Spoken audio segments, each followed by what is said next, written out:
दैवत साऱ्या महाराष्ट्राचे अधिराज्य ज्यांचे मनामनात अशा शिवाजी महाराजांना आमचा प्रणाम। छत्रपती शिवाजी म्हणजे रयतेच्या मनासारखे राजे। शिवराय म्हणजे सळसळत्या रक्तात वाहणारा अखंड शौर्याचा स्फूर्त। शिवबा रयतेचा राजा, जाणता राजा हे शब्द कानी पडताच पूर अभिमानाने फुलून येतो आणि देही स्फुरण चढल्याशिवाय राहत नाही।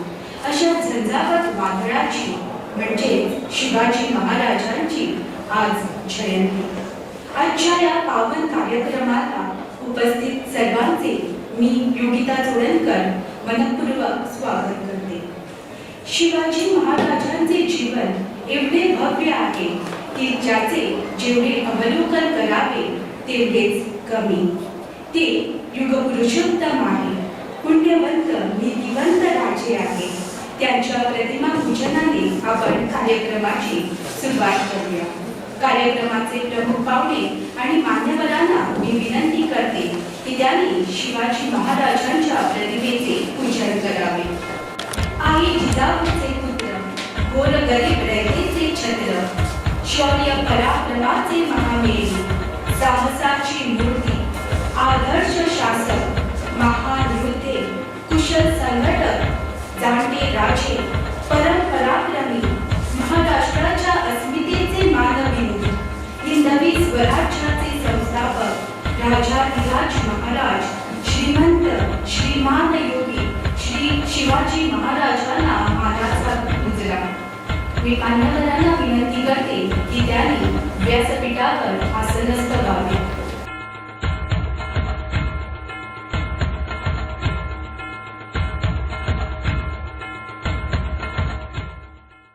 शिवाजी महाराजांनी शून्यातून स्वराज्य निर्माण केले। अक्षरशः मुठभर सवंगड्यांच्या मदतीने त्यांनी हे कार्य केले। हे कार्य करण्यासाठी लागणारी विरोधक वृत्ती, संकटाशी मुकाबला करण्यासाठी लागणारे बिनचूक नियोजन आणि त्या नियोजनानुसार काम करण्यासाठी लागणारे व्यवस्थापन हे गुण त्यांच्या ठाई होते। त्यांच्या अंगी असलेल्या या गुणांचा अभ्यास, विश्लेषण आणि सगळ्यात महत्त्वाचे म्हणजे अनुकरण करणे आवश्यक आहे। आपल्या प्रजेवर प्रेम करणाऱ्या शिवाजी महाराजांना जनतेने देवाचा अवतार मानला। त्यांच्या जयंती निमित्त हा उल्हासमय सोहळा। या सोहळ्याला उपस्थित सगळ्यांचे स्वागत आणि कार्यक्रमाचे प्रास्ताविक करावे अशी विनंती मी कुलदीप कामत सरांना करते। शिवजयंतीच्या कार्यक्रमाचे प्रमुख वक्ते वाटवे सर, BA विभागाचे HOD अनिल ढोसले सर, कार्यक्रमाच्या संयोजिका योगिता गवस, आपल्या इन्स्टिट्यूशन मध्ये हा कार्यक्रम ज्यांनी सुरुवात केली त्या कार्यक्रमाची सुरुवात शिवजयंती कार्यक्रमाची मुहूर्तमेढ ठरवली ते आपल्या इन्स्टिट्यूशन मध्ये दुसरे शिवाजी प्राध्यापक केदारनाथ गडकोड। आपण दुसरे शिवाजी म्हणूया किंवा लोकमान्य टिळक म्हणूया, कारण लोकमान्य टिळकांनी शिवजयंती सुरू केली होती महाराष्ट्रामध्ये, त्याला एक वेगळं कारण होतं। आणि केदार सरांनी शिवजयंती आपल्या इन्स्टिट्यूशन मध्ये सुरू केली। याला काही कारणं असतील, ती कारणच मी घेऊन ते प्रास्ताविक हे करेन। या वर्षी जेव्हा शिवजयंती केली होती त्यावेळी शिवाजीच्या संदर्भात मला जे काही वाटत होतं ते मी मांडण्याचा प्रयत्न केला होता। त्यामुळे सुरुवातीला सगळ्यांचे, विद्यार्थ्यांचे, आमच्या प्राध्यापक वगैरे सगळ्यांचं मी मनपूर्वक विषय स्वागत करतो। आपण एक गोष्ट लक्षात घेतली पाहिजे की शिवाजी महाराजांचं अवतार कार्य किंवा जे काही कर्तृत्व आहे त्या गोष्टीला 300-350 वर्ष होऊन गेलेले आहे। तरी सुद्धा आज अनेक कारणामुळे त्यांची आठवण आपल्याला काढावी लागते। आपण काढतो ती का, हा एक प्रश्न आपल्या डोळ्यासमोर सदैव असला पाहिजे। आणि दुसरी महत्वाची गोष्ट की आपल्याला परत तो इतिहास परत येईल का, तो इतिहास ज्या जगामध्ये किंवा ज्या पद्धतीने ती माणसं वागली जगली ते आता परत येईल का, तर ते परत काही येणार नाही.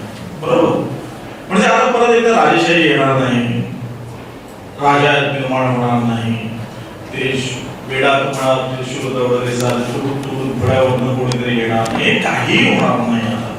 बरोबर, मग तरी सुद्धा आपल्याला शिवजयंती का साजरी करावी लागते, शिवाजीचं चरित्र का आठवावं लागतं, याचा विचार करणं फार गरजेचं आहे असं मला वाटतं. म्हणजे लोकमान्य टिळकांनी त्या काळामध्ये शिवजयंती साजरी केली, त्याला काय कारण होती ते आपण इतिहासामध्ये अभ्यासलेली आहे. पण आजच्या काळामध्ये काय महत्व आहे, काय तिचं रिलेव्हन्स आहे, हे समजून घेणं फार गरजेचं आहे आणि त्याच्यावर वाटवे सर बोलणार आहे. मला अनेक वेळेला एक गोष्ट जाणवते, ते म्हणजे आज आपण ज्यावेळी इतिहास पुरुषांची जयंती साजरी करतो किंवा त्यावेळी कुठले उत्सव साजरे करतो, त्यावेळी आपण त्याला एक प्रचंड उत्सवी स्वरूप देतो. ओके, म्हणजे शिवजयंती म्हणजे काय, किती टोपी घालणं आणि ते सगळे भरजरी कपडे घालणं आणि मग फिरणं आणि मग ते काहीतरी भगवे हे लावणं, हे म्हणजे काही शिवाजी नाही. शिवाजी म्हणजे त्यांनी आपल्या कालखंडामध्ये रुजवलेली काही मूल्य, काही तत्व, काही पॉलिसीज जे 350 वर्ष झाली तरी सुद्धा आजही अनेक बाबतीत रिलेव्हंट आहे, प्रासंगिक आहे. याची आपल्याला याचं भान असणं फार गरजेचं आहे. म्हणजे लक्षात घ्या की शिवाजीला पुढे 50 वर्षाचं आयुष्य लाभलं आणि औरंगजेबाने 50 वर्ष राज्य केलं. फरक लक्षात घ्या, महाराष्ट्रामध्ये शिवाजींचा जो काही हे होता, जे राज्य होतं ते संपूर्ण महाराष्ट्रावर नव्हतं, काही जिल्ह्यावर होतं आणि अगदी पेशवे त्यानंतर अगदी अफगाणपर्यंत जाऊन पोहोचले. पण तरी सुद्धा आज आपल्याला शिवाजी का महत्वाचं वाटतं याचा विचार करणं फार गरजेचं आहे. दुसरी महत्वाची गोष्ट अशी आहे की शिवाजी महाराज गेल्यानंतर सुद्धा आपली प्रजा जी आहे ती औरंगजेबावर लढली. औरंगजेबाला लढाई जिंकता आलं पण निर्णायक युद्ध जिंकता नाही आलं. असं काय होतं की सगळे राजा गेला तरी मी लढणार, कारण हा आपला राजा आहे. त्यामुळे शब्द जो वापरला बरोबर, तो रयतेचा राजा होता, तो लोकांचा राजा होता. मग असं लोकांचा राजा असं वाटावं, राजा गेल्यानंतर सुद्धा त्याच्यासाठी मी लढायला पाहिजे असं वाटण्याचं काय होतं याचा विचार करणं गरजेचं आहे. मी मगाशी ज्याप्रमाणे म्हटलं की आज काही राजेशाही परत येणार नाही, ती यावी असं कोणाला वाटूही नाही. कारण इथं आपण ज्या लोकशाही याच्यामध्ये राहतो तिथं आपण जे बघितलं की एक कुठला तरी पाकिस्तान मधला माणूस इथे येतो आणि इथे पंतप्रधान होऊ शकतो. एक चहा विकणारा लहानपणापासून कुठला तरी परिस्थितीमुळे विकणारा माणूस पंतप्रधान होऊ शकतो. हे आपल्या लोकशाहीचं यश आहे, हे राजेशाहीमध्ये नाही होऊ शकत. म्हणजे अनेक वेळेला आपल्याला आपण मागे एक काहीतरी आपण म्हणतो ना, मागे काळाकडे बघून उसाचे टाकण्याची सवय असते. अरे रे, त्या काळात काय चांगलं होतं, आता ते नाही, त्या काळात असं म्हणून ते तो काळ जिवंत होणार नाही, तो काळ गेला. पण शिवाजी महाराजांचं कर्तृत्व आजच्या काळामध्ये, आजच्या लोकशाहीमध्ये सुद्धा उपयोगी आहे. त्यांनी निर्माण केलेल्या पॉलिसी, तयार केलेल्या पॉलिसी, घडवलेली माणसं, हे सगळ्या गोष्टी फार महत्वाचं आहे. त्यामुळे शिवाजी महाराजांचं कर्तृत्व तपासत असताना किंवा त्याची आठवण करत असताना आजच्या लोकशाहीच्या युगात आपल्याला त्याची तत्व कशी आचरणात आणता येईल याचा विचार होणं फार गरजेचं आहे असं मला वाटतं. नुसते कार्यक्रम करणं, नुसता कुठल्या तरी फॅन्सी ड्रेस पर्यंत शिवाजीला मर्यादित ठेवणं म्हणजे चरित्राचा अभ्यास करणं नव्हे. तो उत्सव झाला कॉलेजच्या स्तरावर, कॉलेजचं व्यासपीठ हे उत्सवाचं व्यासपीठ होता कामा नये, ते विचाराचं व्यासपीठ असायला हवं. आणि म्हणून आजच्या कार्यक्रमाचं औचित्य अतिशय महत्वाचं आहे. एक मी शेवटचे हे सांगण्यानंतर थांबतो. नेहरूंना एकदा हा प्रश्न विचारला की तुम्हाला तुमची कुठली ओळख, कुठल्या गोष्टीमुळे तुम्हाला ओळखावं असं मला वाटतं. एक लोकप्रिय नेता, एक उत्तम प्रशासक, देशाला आधुनिक स्तरावर नेणारा अशा प्रकारचा नेता, एक लेखक तुमची ओळख काय असावी असं तुम्हाला वाटतं? तर त्यांनी जे उत्तर दिलं होतं ते फार महत्वाचं होतं. त्यांनी असं उत्तर दिलं की म्हणाले, एक केरळ मधला कुठला तरी खेडूत शेतकरी आज दिल्लीच्या चौकात जाऊन नेहरू महामूर्ख आहे असं शापितोपणे सांगू शकतो. म्हणाले ही लोकशाही मी रुजवू शकतो, हे माझं यश आहे आणि मला यासाठी ओळखलं जातं. तो पत्रकार पाश्चात्य होता, वेस्टर्न होता, त्यामुळे त्याने मुश्किलपणे कुचतपणे दुसरा प्रश्न विचारला की तो केरळ मधला शेतकरी महामूर्ख, नेहरू महामूर्ख आहे असं सांगू शकतो, पण हेच तर आपल्या सरपंचाबद्दल बोलू शकतो का? तर त्याचं उत्तर आहे नाही. आपण पंतप्रधानांविषयी बोलू शकतो, पण आपल्या गावामध्ये, आपल्या परिसरामध्ये जे जे काही चाललेलं आहे त्याच्या विरुद्ध बोलत नाही, कारण ते लोकशाही तळागाळापर्यंत आपली रुजलेली नाही. ही तळागाळापर्यंत लोकशाही रुजवणं, ती मूल्य रुजवणं, हे कुठल्याही कार्यक्रमाचं किंवा अशा प्रकारच्या शिवजयंतीसारख्या कार्यक्रमाचं हे औचित्य आहे. शिवाजी महाराजांचं एक सगळ्यात महत्वाचं मूल्य हे आहे की ज्या काळामध्ये कुठलंही धर्मांधताच ही प्रमुख होती, त्या काळामध्ये कुठल्याही धर्मांचा आधार न घेता शिवाजी महाराजांनी राज्य केलं. म्हणजे धर्म, जात, भाषा ही जन्मदत्त आपली ओळख असते, त्यासाठी काही करावं लागत नाही. पण त्याच्या पुढे जाऊन ज्यावेळी आपण न्याय, नीती, सत्य ही मूल्य ही अंगीकारावी लागतात, इन्कल्केट करावी लागतात, प्रयत्नपूर्वक अंगीकारावी लागतात. त्यामुळे मला असं वाटतं कुठल्याही जातीच्या, शिवाजी महाराजांना कुठल्या जातीच्या, धर्माच्या चौकटीत बसवण्यापेक्षा त्यांनी जी मूल्य प्रतिपादन किंवा त्या मूल्यांसाठी जे लढले, झगडले, ती मूल्य आत्मसात करणं जे कठीण आहे, हे आजच्या कार्यक्रमाचं औचित्य आहे. मी परत एकदा आपल्या सर्वांचं अतिशय मनपूर्वक स्वागत करतो, पाटवी सरांचं अतिशय मनपूर्वक स्वागत करतो आणि कथांतर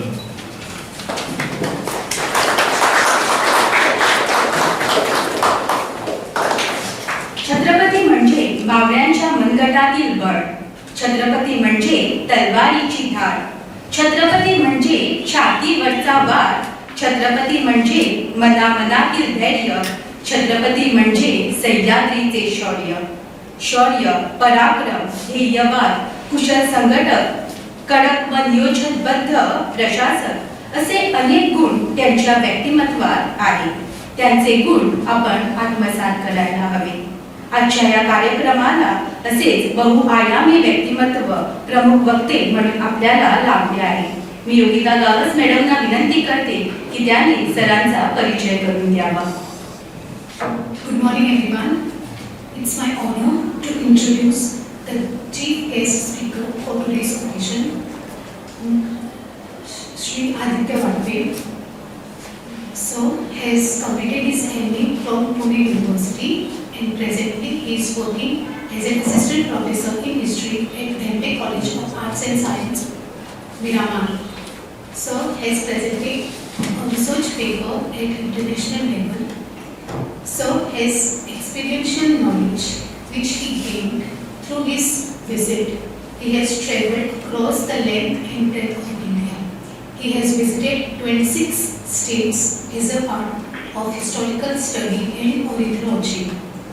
We are privileged to have him as a guest speaker for today's function. छत्रपतींच्या नावाचा जयघोष करणाऱ्यांचा देशात तुकाळ आहे, पण त्यांच्या विचारांना कृतीत आणणाऱ्या लोकांचा मात्र दुष्काळ आहे. त्यांच्या कर्तृत्वाचा आणि रोमांचिक आठवणीचा आपण जय जयकार करत असतो. आपण शिवचरित्र महाराजांच्या गुणांना आत्मसात करायला पाहिजे. त्यांनी आखून दिलेली जीवन पद्धती, राबवलेली राज्य पद्धती याचा आज विसर पडला आहे. ज्या शिवरायांनी देशासाठी जीवन ऊर्जा समर्पित केली, त्याचे जीवन चौकटीत बंदिस्त करण्यापेक्षा त्यांच्या चरित्रावर प्राण प्रतिष्ठा करायला हवी. त्यांचे विचार, आचार अंगीकारणे हेच आपल्यासाठी खऱ्या अर्थाने उत्सव ठरणार आहे. हा उत्सव साजरा करण्यासाठी आजच्या या कार्यक्रमाचे प्रमुख वक्ते आदित्य वाटवे सरांना मी विनंती करते की त्यांनी मार्गदर्शनपर मौलिक विचार आमच्या विद्यार्थ्यांसमोर मांडावे, जेणेकरून आपले अनमोल आणि प्रेरक विचार विद्यार्थ्यांच्या प्रगतीसाठी दिशा दाखविणारे ठरतील.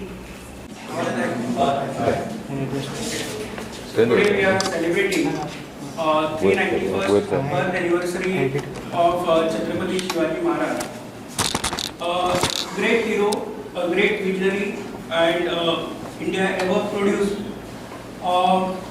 It's a great honor to come here again after almost 3-4 years.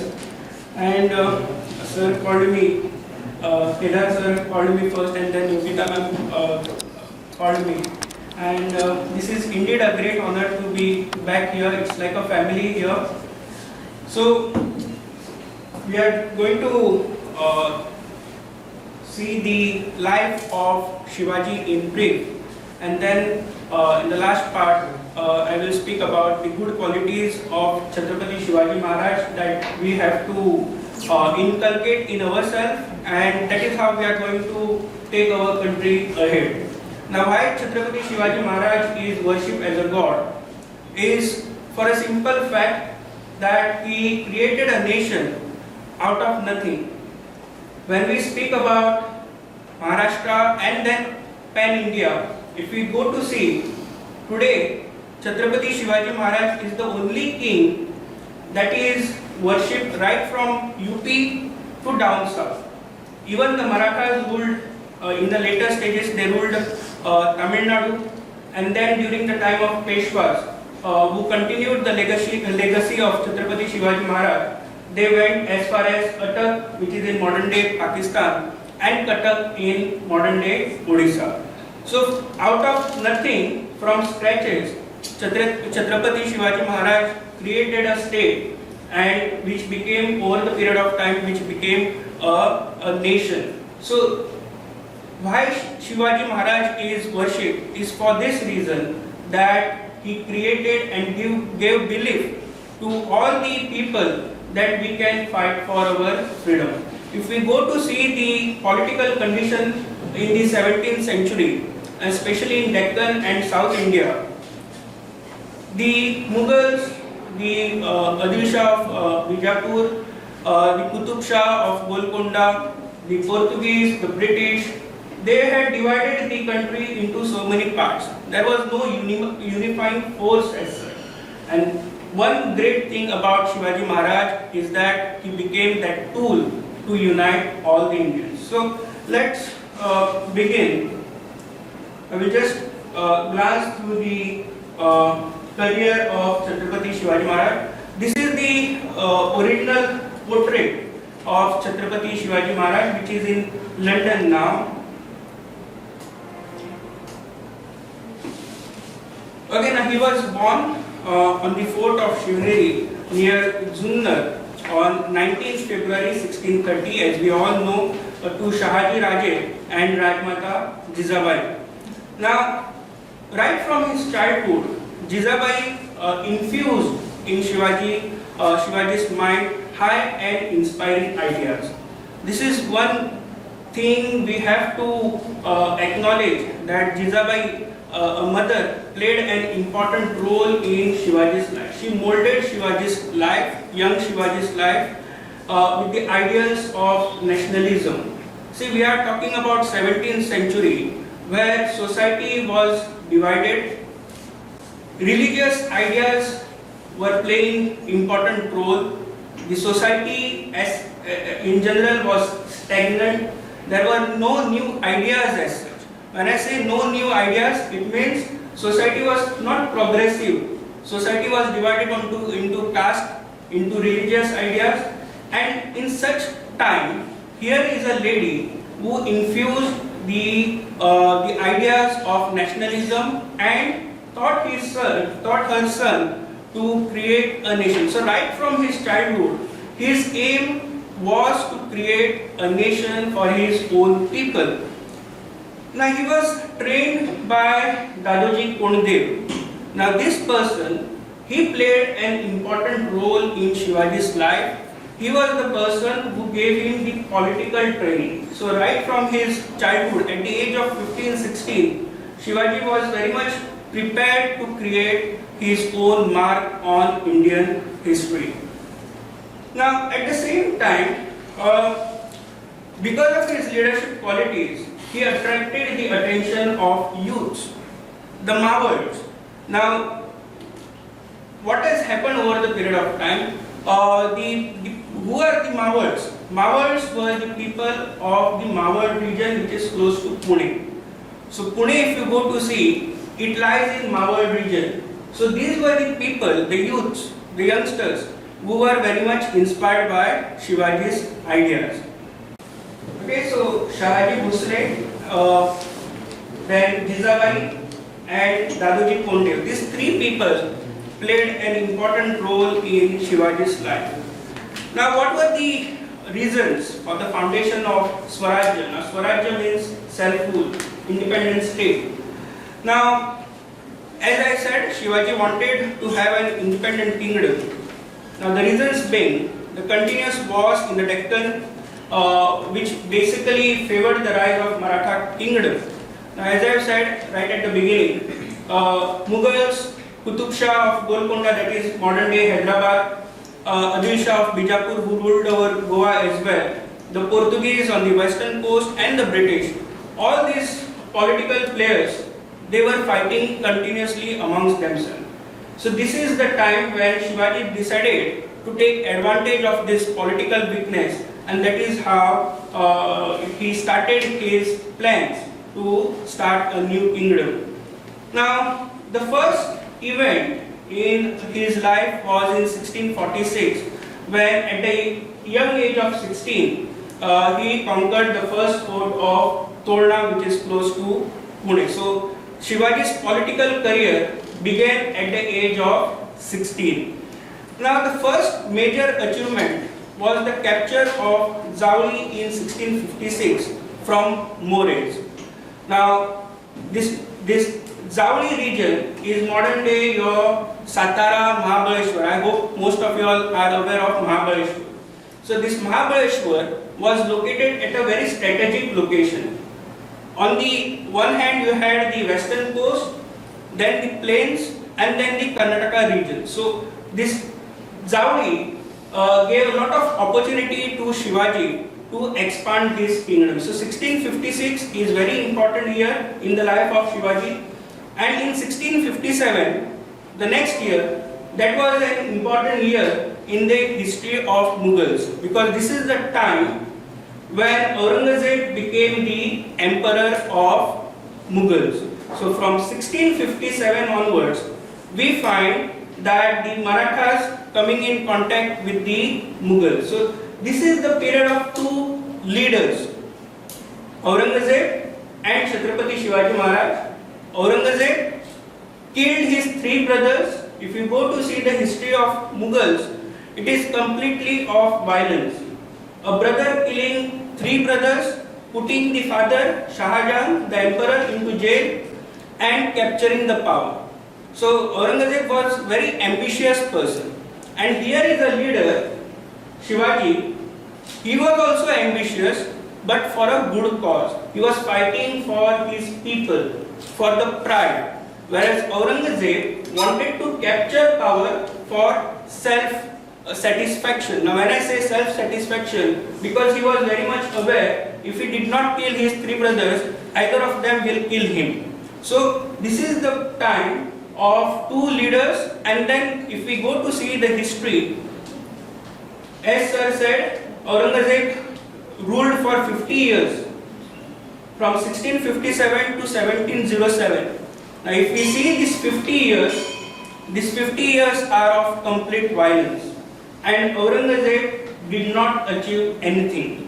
When I say did not achieve anything, he was the reason for the downfall of the Mughal Empire. Okay. Okay, so you have the Tolna fort, the first fort which was captured by Chhatrapati Shivaji Maharaj, and then the other fort is Pratapgarh, that is from where he conquered the Zauli region. Now Moreys, with the last point, as I said, the Moreys were defeated, and with this victory he got lot of wealth. Now Shivaji utilized this wealth to create his army. The most important event in Shivaji's life was the Afzal Khan incident. As we all know, there are so many povadas being created on this incident. Now, who was Afzal Khan? Afzal Khan was supposed to be a very tall person, around 6 to 7 feet they say, and was undefeated in many wars. Okay, now the Sultan of Bijapur, Ali Adil Shah, appointed Afzal Khan to capture or kill Shivaji. Because as Shivaji captured Zawli region, Adil Shah was very much alerted. Now he realized that new power is rising and it is better to kill that person before he rises to the political arena. Now Afzal Khan was appointed by this Adil Shah and was given task to kill Shivaji. Now on his way, he took the challenge, Afzal Khan, and on his way destroyed the temples of Pandharpur and Tulzapur. Now in Hinduism, these are the two main, you can say, pilgrimage sites. Pandharpur, the temple is dedicated to Lord Vithoba, and Tulsa Bhavani temple at Tulzapur. Now incidentally, Tulsa Bhavani was the family deity of Shivaji. Now Afzal Khan, he purposely destroyed these two temples because he wanted to instigate Shivaji. But Shivaji was very much patient. One good quality of Shivaji was patience level.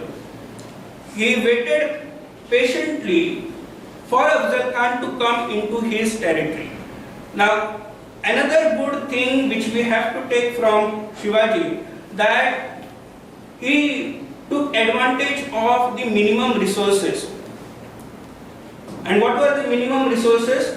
The hills and the mountains. So he took advantage of this hilly terrain and allowed Afzal Khan to enter into his territory. Because if we see the history of warfare, the Mughals, the Adil Shah, they used heavy weaponry compared to the Marathas. They utilized very much light weaponry to fight against their enemies, and they were very quick. Today we all are aware of the concept of surgical strike, that is sudden attack on the enemies. And who was the master of this strategy? It was Chhatrapati Shivaji Maharaj. So he allowed Afzal Khan to enter into his territory, and what we find is that a meeting was held on 10th November 1659. There is an interesting story also behind this meeting. So when Afzal Khan came to Vai region and then Pratapgarh, Shivaji realized that he cannot match Afzal Khan in terms of army, in terms of force. So he utilized he played the mind games with Afzal Khan. He pretended that he is sick. Okay, how you all do, students?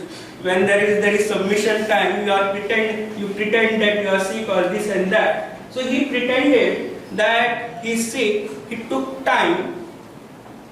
Now, how to inspire the soldiers? Because their morale was down, looking at the destruction committed by Afzal Khan. So what he did? He created a story, a narration. Rumors were spread that Tulsa Bhavani visited Shivaji and handed over him this sword. Okay, this is an imagination. This is part of folklore now. Okay, this is a part of folklore. So this is a narration.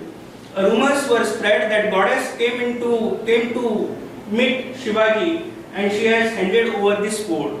Now, why this narration was created? So that the morale of the soldiers, morale of the people, the Rayat, is uplifted. And then Shivaji realized that Afzal Khan will do something bad during the meeting time. So he was very much prepared, okay, to meet Afzal Khan. And on 10th November 1659, a meeting took place where a tent was erected. Only two people were allowed to enter, Afzal Khan and Shivaji, and two bodyguards. Now, as I said, Shivaji was very much prepared to face Afzal Khan. So when Afzal Khan met Shivaji, as I said, Afzal Khan was 6 to 7 feet, whereas Shivaji was 5.5 max. So when Afzal Khan saw him, he tried to hug him. मिठी मारपाचो प्रयत्न केलेलो आसा. आणि मिठी मारतना कितें केलेलें आसा? त्याने आपलो एक चाकू जो आशिल्लो, one point I missed was that both the leaders agreed that nobody will carry a weapon. आणि अशा टायमार कितें केलें आसा? अफजल खानान आपल्या कपड्या भितर एक कट्यार दवरिल्ली आशिल्ली, चाकू दवरिल्लो आशिल्लो आणि त्याने कितें केलेलें आसा? अफजल खानान शिवाजीक मारपाचो प्रयत्न केलेलो आसा. Now Shivaji, as I said, was very much prepared. He used this tiger claws. Okay, so it looked like a ring. Okay, so what he did, त्याने कितें केलेलें आसा? त्याने ते जे वांग नख आशिल्ले ताका एक भितर एक चाकू कसो आशिल्लो, ब्लेड कशी आशिल्ली ती त्याने आपल्या स्लीव्जा भितर घातली. आणि जेन्ना शिवाजी अफजल खान मारपाचो प्रयत्न केलेलो आसा, कितें केलेलो आसा? शिवाजीन त्याच्या पोटाचेर वार केलेलो आसा आणि अफजल खान इंजर्ड जाल्लो आसा. So he came out of his tent saying that Shivaji tried to kill him. Now Afzal Khan's bodyguard, his name was Sayyid Banda. He tried to hit Shivaji on the head, but Shivaji was wearing all the armor. And when he tried to attack second time, Jiva Mahal म्हणून त्याचा bodyguard आशिल्लो शिवाजीचो. He cut the hand of Sayyid Banda and killed him.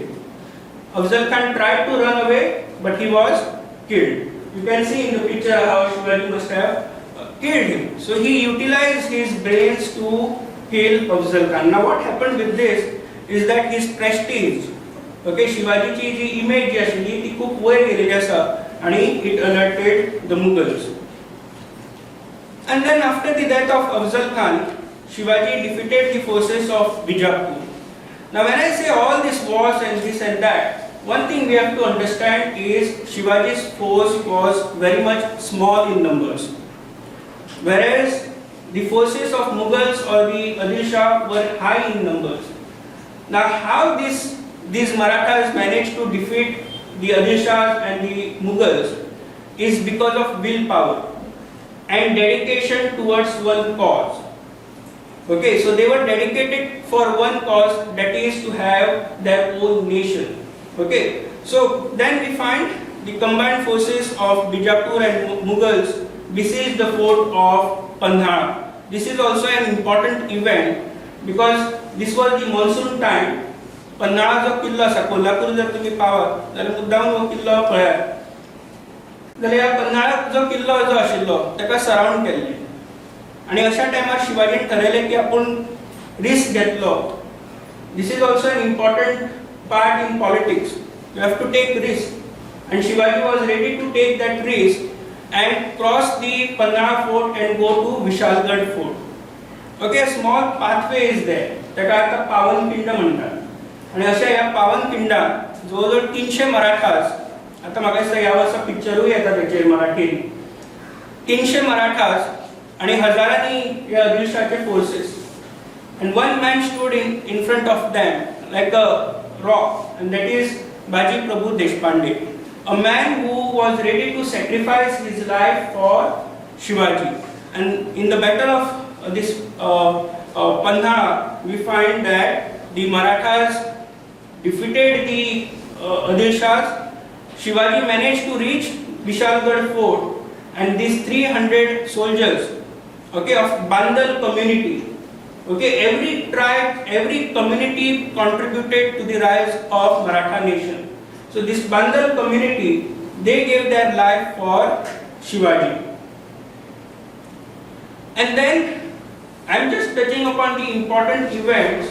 Why? Because many of the people are not aware of it. Many of the students are also not aware of it. The next person who came in Shivaji's life is Shaista Khan. Now Shaista Khan was Mama of Aurangzeb. Okay, so he was sent from Agra. On his way he destroyed so many towns and villages, burned down towns and villages, and reached Pune. Now Pune was the center of Shivaji's activities. But with huge force, what happened was that there was complete chaos and Pune went into the hands of Mughals. So how to win over Pune? Because that was the important trading point, important center. And कोणाक भितरूय येवपाक मेळना without the permission of Shaista Khan, and nobody was allowed to go out also. So here a man named Bhairoji Naik, who was the chief of his spy department. Okay, आता जेन्ना surgical strike केलो, बालाकोट जाले, spy department play, intelligence department play an important role. They gave you the inputs आणि मागीर execution जाता. So was जो Bhairoji Naik जो आशिल्लो, he played the most important role in Shivaji's life. So what he did, त्याने सगळं सर्वे केलो आणि एक आयडिया सांगली. कसली आयडिया? शिवाजीक सांगले की आमी रातचे अमावस्येच्या दिसा अटॅक करपाचो. आता अटॅक कशे करतले? Nobody was allowed to enter. So कितें आयडिया केली? बैल जे आशिल्ले, गोरवां जी आशिल्ली, त्यांच्या शिंगाक मशाल कशी लायली, ओके, आणि एका डायरेक्शनान सोडून दिले. And few of the soldiers, they dressed as if they are going for wedding. त्यांच्यानी परमिशन घेतली. तेतून एक शिवाजी आशिल्लो आणि सिटीन आयले. सगळे जे सैनिक आशिल्ले तांकां दिसलें की 400-500 कितें चल्लां. सो ते एका डायरेक्शनान गेले. And when nobody was there inside the Lal Mahal, which is there in Pune, Shivaji made a surprising attack, kind of a surgical strike. And we find that Shaista Khan was injured and had to run away. Now in the skirmish, what happened is that Afzal Khanaची जी बोटा आशिल्ली ती cut जाल्ली आसा. He tried to jump from the first floor, okay, and he ran away. He went to Agra, narrated the story to Aurangzeb, who punished him and sent him to modern day Dhaka. Where is Dhaka? It is in Bangladesh. Okay, त्या टायमार ढाका सारखे outdated कशी एक place आशिल्ली, म्हणजे सगळे आदिवासी रावताले आणि पनिशमेंट जर कोणाक दिवपाची आसा जाल्यार ते बंगालान धाडटाले. And nobody knows what happened to Shaista Khan later on. Now when you fight so many wars, and you have so much of ambition, you require money. Without money nothing is possible. So Shivaji required money. So from where this money will come? So he decided to loot Surat. Okay, so again Bhairoji Naik played an important role. He went to this city of Surat, identified the rich people there, gave report to Shivaji. One fine day Shivaji went for a tour, and out of nowhere he reached Surat. कोणाक खबर सुद्दां ना शिवाजी खंय आसा. पळयताले next day Shivaji खंय आसा? सुरत आसा. Complete chaos. सगळे लोक दिले शिवा आया. कित्याक by this time Shivaji was like a terror. Nobody knew Shivaji खंय आसतलो.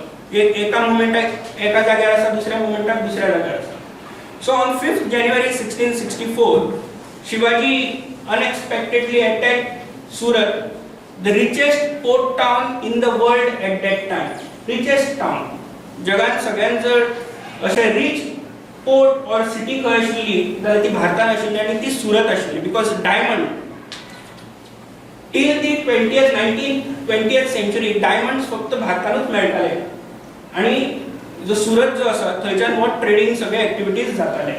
So he reached Surat, attack Surat, looted it for 4 days, got amount of more than 1 crore, and Shivaji returned back. At that time 1 कोटी म्हणजे आताची त्याची value पळयात किती असलेली ती. And then that money was utilized for the welfare of the people. Next is this important event in the history of Marathas, in the history of medieval India, and in the life of Shivaji, and that is the Treaty of Purandar. Okay, Mirza Raja Jai Singh, one of the great general, he was the ruler of Jaipur, but sadly had submitted to the Mughals. Maratha आणि राजपुतान भितरलो जर एक major कितें फरक आसा जाल्यार राजपुतांनी surrender केल्ले, मराठ्यांनी सरेंडर करूंक नाशिल्ले. And this is why Shivaji is worshipped.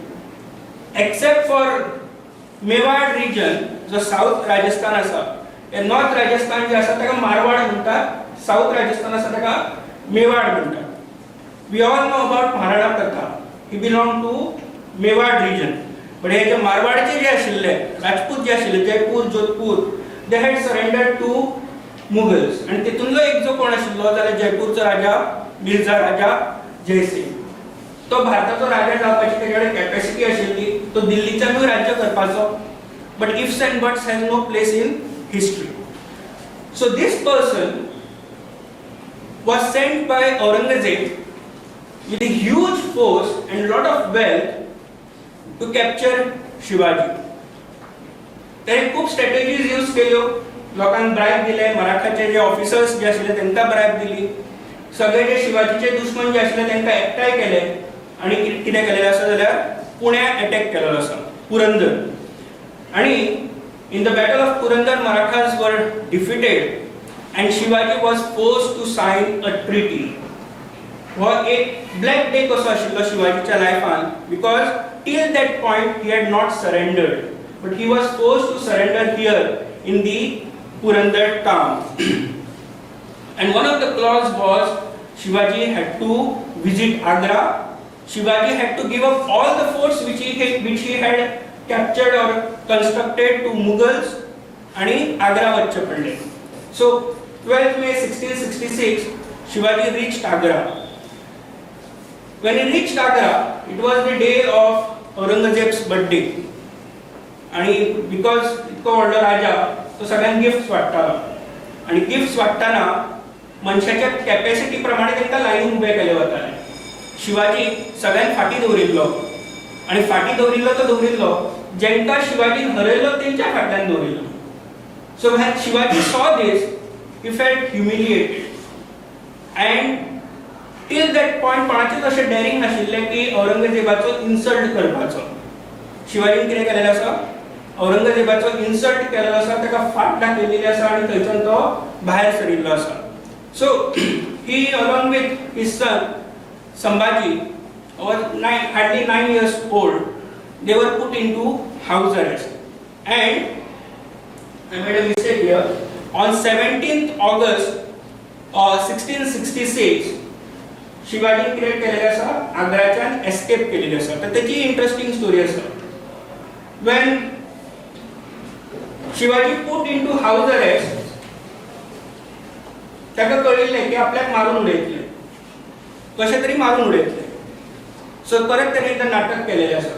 सोंग घेतिल्ले आसा की आपूण शीक आसा, गरिबांक कितें तरी स्वीट्स वाटपाक जाय, पयशे वाटपाक जाय. आणि 3 महिने अशेंच चल्ले. एक दीस ताणें जे लोक आशिल्ले, तेजे स्पेशल लोक आशिल्ले, तांकां सांगलें की म्हाका लाडू स्वीट्स वाटपाक जाय. आणि जे स्वीट्स वाटतले तेजी जी बास्केट जी आसा ते म्हाज्या हायटी प्रमाणे करून हाडात, संभाजीच्या हायटी प्रमाणे करून हाडात. आणि शिवाजीन कितें केलेलें आसा, त्या बास्केटान आपल्याक न्हिदलो, वयर स्वीट्स घातले. फौलाद खान म्हणून जो कोतवाल जो आशिल्लो ताका सगळे भिताले, जो जेलर जो आशिल्लो ताका सगळे भिताले. सो शिवाजीन कितें केलेलें आसा, नाटक केलेलें आसा की आपूण बरो ना, आणि हेचो फायदो घेवन ताणें त्या बास्केटांतल्यान एस्केप केलेलें आसा.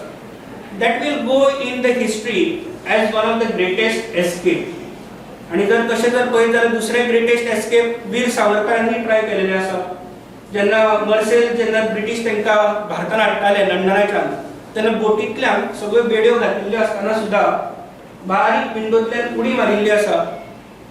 इंग्लीश चॅनल बेड्यांनी स्विमींग करून क्रॉस केलेलो आसा, मर्सेल पाविल्लेले आसा, पूण ट्रेचरसली ही वॉज अरेस्टेड. सो हे दोन जे अशे इव्हेंट्स जे आसात ते भारताच्या इतिहासान किंवा जगाच्या इतिहासान सुद्धा these two events will go as great escapes. Okay. Aurangzeb, and this is how Shivaji tried to escape. And then the greatest moment in the life of Shivaji was in the year 1674 when he tried to when he coronated himself, crowned himself as the Chhatrapati. Now the coronation was held on 6th June 1674. That was the greatest moment in the history of Marathas. till 1674 he was just a leader. फक्त एक leader कसो आशिल्लो, राजा जावंक नाशिल्लो. लोक ताका राजा म्हणटाले ती गोष्ट वेगळी आशिल्ली, पूण शास्त्रोक्त पद्दतीन तो राजा जावंक नाशिल्लो. इन 1674 राज्याभिषेक जाल्लो आसा आनी शिवाजी छत्रपती केलेलो आसा. ऑफिशियली तो राजा जाल्लो आसा अँड त्याचो जो स्टेटस जो आशिल्लो तो वयर गेलो आसा. Up to that point he was like a Robin Hood. Robin Hood म्हणजे कोण? जो लोकांचे श्रीमंत आसले तेंचे लुटतालो आणि गरिबांक वाडटालो किंवा गरिबांचो एक लीडर कसो आशिल्लो. Up to that point he was like Robin Hood. पण 1674च्यान तो राजा जाल्लो आसा, ऑफिशियली राजा जाल्लो आसा. दादा भट म्हणून जो आशिल्लो वाराणसीचो पंडित ताका आपयलेले आसा आणि ताणे ते सगळे प्रिसाइड करून ताका राजा केलेलो आसा, छत्रपती केलेलो आसा. Okay,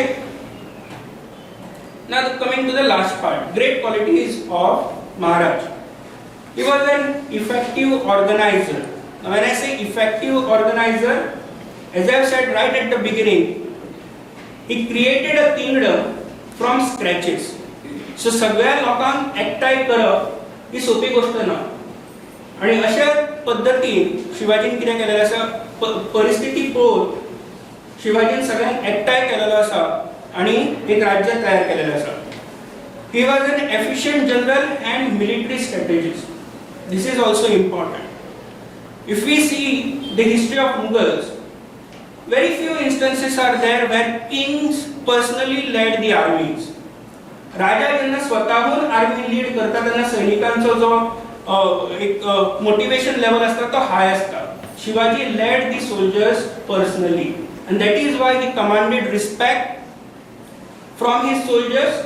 And second most important thing, he selected his soldiers on his own. तो स्वतः त्यांना आयडेंटिफाय करतालो आणि त्यांना रिक्रूट करतालो. So that was again a great quality. A skillful diplomat.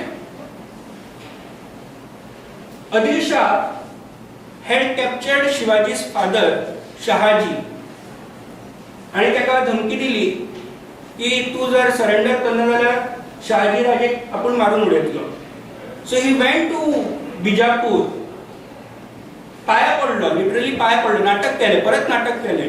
Shivaji त्या बाबतीन बरो स्मार्ट आशिल्लो आणि शहाजी राजेची जी जेलीन घातिल्लो ताका थंयच्यान ताका भायर काडलो आणि आपली डिप्लोमॅसी स्किल्स दाखयलेले आसा. Similarly he showed the diplomacy skills during the Afzal Khan incident. जेन्ना ताका कळ्ळें की दोन जर फोर्सेस क्लॅश जाल्यो जाल्यार मराठा काय टिकचे ना. सो अगेन कितें केलेलें आसा, आपली तकली यूज केलेली आसा, डिप्लोमॅटीक मिटींग दवरिल्ली आसा. अफजल खानान धाडपाक तेव्हा ती गोष्ट वेगळी. Then he was an enlightened administrator. The main intention, the main aim of Shivaji was to provide good governance to the people. रयतेचा राजा, इतले सगळे राजा, हजारांनी राजा जाऊन गेले भारतान, पण आमच्या तोंडार शिवाजीच कित्याक आसा? कित्याक लोक ताका प्रेम करताले आणि प्रेम केन्ना येता? जेन्ना राजा लोकांचे कल्याण करता तेन्ना. सो शिवाजी एक बरो एडमिनिस्ट्रेटर आशिल्लो. Respect for others faith is also an important trait of Shivaji's governance. आज सरांनी सांगले जशें की एक ट्रेंड जाल्लो आसा की शिवाजी हिंदू हिंदू हिंदू हिंदुत्व येते. No doubt it was a necessity at that time to have a Hindu state. पण जेन्ना हिंदू स्वराज्य स्थापन केले, दुसऱ्या धर्माक हेट करपाक शिवाजीन शिकवूंक ना. First criteria for his army तो म्हणजे जेन्ना दुसऱ्या प्रदेशांत वता तेन्ना दुसऱ्या धर्माची जी स्ट्रक्चर्स आसा ती डिस्ट्रॉय करप ना. बाकीचे जर तुम्ही पळयलो, इतिहास जर पळयलो, ते वताले थंय डिस्ट्रक्शन करताले. देवळां आतां हांवें सांगलें तशें अफजल खानान देवळां मोडली. पूण अशें रेअरली तुमकां दिसून येतलें की मराठ्यांनी मुस्लिमांचे कितें स्ट्रक्चर उडयलेलें आसा किंवा क्रिश्चनांचे गोवान आसा म्हणटात when he conquered Bardez. But that was other thing. ही गरज आशिल्ली, धडो शिकोवपाची गरज आशिल्ली म्हणून थोडे पाद्री जे आशिल्ले, प्रिस्ट जे आशिल्ले, तांकां बार्देशांत ताणें पनिशमेंट दिलेली आसा. But otherwise Shivaji gave respect to all the faith. One more point which I missed, एक असोच इव्हेंट आणि हितूंतल्यान शिवाजीची क्वॉलिटी आमकां कळून येता. ती म्हणजे एक असो एक इव्हेंट जालो जेन्ना कल्याण म्हणटात जे आयज मुंबयच्या थंय आसा. ह्या कल्याणाचो जो सुबेदार आशिल्लो ताका शिवाजीच्या सैनिकांनी हरयलें. तेन्ना मुघलां भितर एक पद्दत आशिल्ली बायलांक कॅप्चर करपाची, किडनॅप करपाची आनी गिफ्ट म्हणून दिवपाची. सो जेन्ना कल्याण जिखलें मराठ्यांनी, सुबेदाराची जी सून आशिल्ली ती अशें म्हटलें वता की ती खूप सुंदर आशिल्ली. तिका मराठा सैनिकांनी कॅप्चर केलेलें आसा आनी पालखींतल्यान शिवाजीक प्रेझेंट केलेलें आसा. Present, I am using the word present. जेन्ना शिवाजीक हें कळ्ळें की एका बायलेक हाडलेलो आसा गिफ्ट म्हणून, ताका राग आयलो. त्या सैनिकांक पनिशमेंट दिलीच, परत अशेंय म्हटलेलें आसा की ही बायल जी आसा खूप सुंदर आसा, आपूण तुजो रिस्पेक्ट करता, but at the same time म्हाजी आवय जर इतकी सुंदर आशिल्ली जाल्यार आपुणूय बरो दिसपाक बरो आसपाचो. कंपेर्ड टू शिवाजी दिसपाक इतलो बरो नाशिल्लो म्हणटात, संभाजी दिसपाक बरो आशिल्लो म्हणटात. आनी तिका परत रिटर्न तिका सगळी तिची तयारी सोय करून तिका परत तिच्या फॅमिली कडेन धाडून दिलेलें आसा. हेच्या वेल्यान शिवाजीचे जे आमकां कॅरेक्टर आसा ते दिसून येता. As I said, he was an inspirational leader. It's not easy to create a kingdom and to sustain it for a long period of time itself is a big task. 1646, first step taken by Shivaji, a kingdom was created and Marathas were defeated in 1818. For almost 150 odd years Marathas जे आशिल्ले त्यांची जी बुनियाद जी आशिल्ली ती कोणाचेर चलताली जाल्यार छत्रपती शिवाजी महाराजांचेर. ही inspired. आयज सुद्दां तुमी जर मुद्दामून व्हिडिओ पळयत इंडिया पाकिस्तानाच्या बॉर्डराचेर कितें जाता तें मुद्दाम पळयात व्हिडिओज. आज सुद्दां सैनीक छत्रपती शिवाजी महाराज की जय म्हणटात आनी एनिमीज जे आसात पाकिस्तानी जे आसात तेंचेर फायरिंग करतात. So this is an inspiration. Even after 390-400 years we find that Shivaji inspired. आज आता सकाळी येताना व्हडली रॅली काढली. आता ती रॅली दाखोवपा खातीर आशिल्ली की मनांतल्यान आशिल्ली वा क्वेश्चन मार्क आसा, but what ever it is, even after 400 years he inspires the generations. He was an obedient son. Okay, he respected his mother. She played an important role in his life. She helped him chase the dream of the Maratha people to have a nation. When Shivaji went to Agra, it was Jizabai who looked after the kingdom. He respected Daduji Kondev. He respected his father. So he was an obedient son. And then Shivaji as the maker of nation. From zero to have a state, that state which was limited to few districts of Maharashtra today, and 1818 Grant Duff म्हणून एक British historian आशिल्लो आणि Elphinstone ह्या दोगांनी कितें म्हटिल्लें आसा, we have conquered India not from the hands of the Mughals but from the hands of Marathas. So that give us idea of how rich the Maratha and how strong Maratha kingdom was. And all the credit goes to this person. Thank you everyone.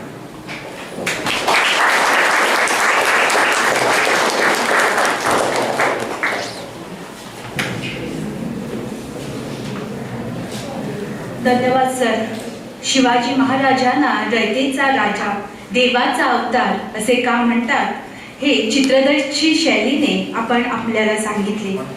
Shivaji महाराजांचे गुण आपण सांगितले ते खरंच आपण आत्मसात करण्याची आज गरज आहे. आपण केलेल्या मार्गदर्शनाचा फायदा आमच्या विद्यार्थ्यांना नक्कीच होईल.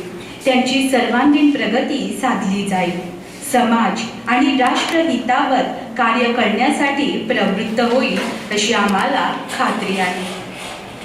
राजे लाख मेले तरी चालतील, पण लाखांचा पोशिंदा मरता कामा नये.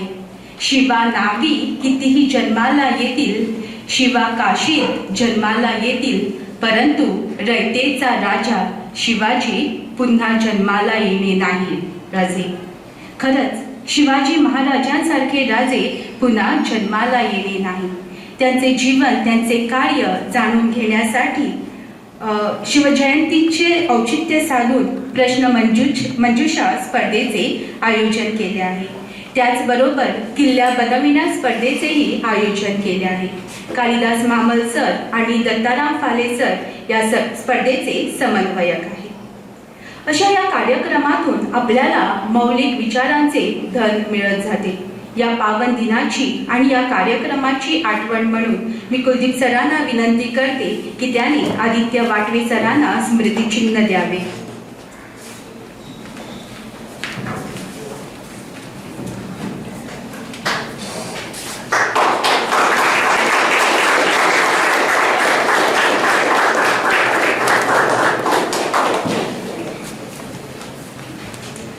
धन्यवाद सर. शिवभक्त असल्याचा अभिमान आपल्याला असायलाच हवा, पण एवढ्यावरच थांबून उपयोगी नाही. फक्त जय जयकार, मिरवणुका पुरेशा नाही. शिवाजी महाराजांना अपेक्षित असलेले गुण आपण आपल्यात अंगीकारण्याचा प्रयत्न केला पाहिजे. शिवभक्ती आपल्या रक्ताचा भाग बनल्यावर भ्रष्टाचार, नीतिमूल्यांचे हनन आपोआपच थांबेल. आज गरज आहे शिवरायांचा आदर्श डोळ्यासमोर ठेवून त्यांच्याप्रमाणे कार्य करण्याची. शिवरायांच्या ठायी असलेली चिकाटी आपण आपल्या क्षेत्रात दाखवून शकलो तर आपला समाज आणि देश प्रगती करेल. हीच असेल शिवछत्रपती महाराजांची खरी जयंती. महाराजांकडून मोठी स्वप्न पाहण्याची ताकद आणि ती सत्यात उतरविण्याची हिंमत घ्यावी. एका नव्या कल्याणकारी समाजाचे स्वप्न साकार करावे. याबाबत समर्थ रामदासांच्या ओळी मला आठवतात. शिवरायास आठवावे, जीवित्व तृणवत मानावे, इहलोकी परलोकी रहावे कीर्तिरूपे. शिवरायांचे कैसे चालणे, शिवरायांचे कैसे बोलणे, शिवरायांचे सलगी देणे कैसे असे. शिवरायांचे आठवावे रूप, शिवरायांचा आठवावा प्रताप, शिवरायांचा आठवावा साक्षेप भूमंडळी. कार्यक्रमाची सांगता करत असताना मी निकिता शिरोडकर यांना विनंती करते की त्यांनी आभार प्रदर्शन करावे.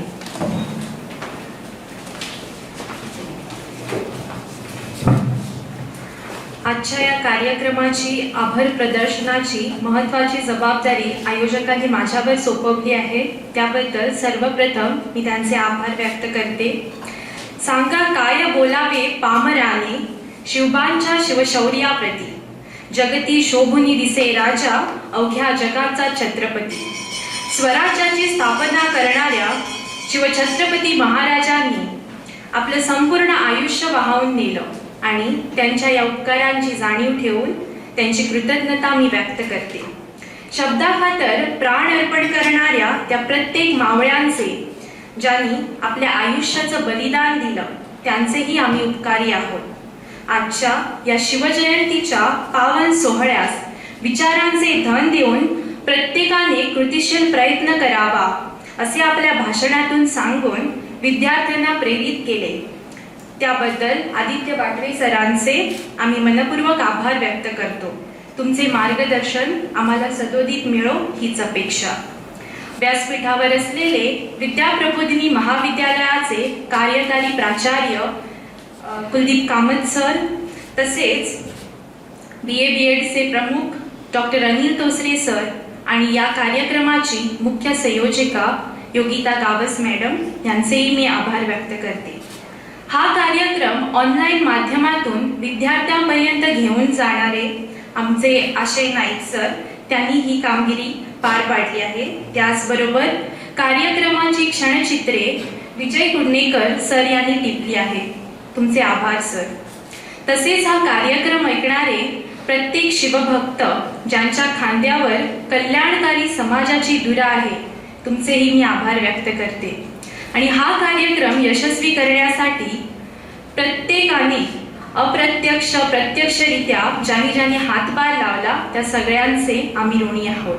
त्याचबरोबर मी जाहीर करते, हा कार्यक्रम संपला आहे. धन्यवाद.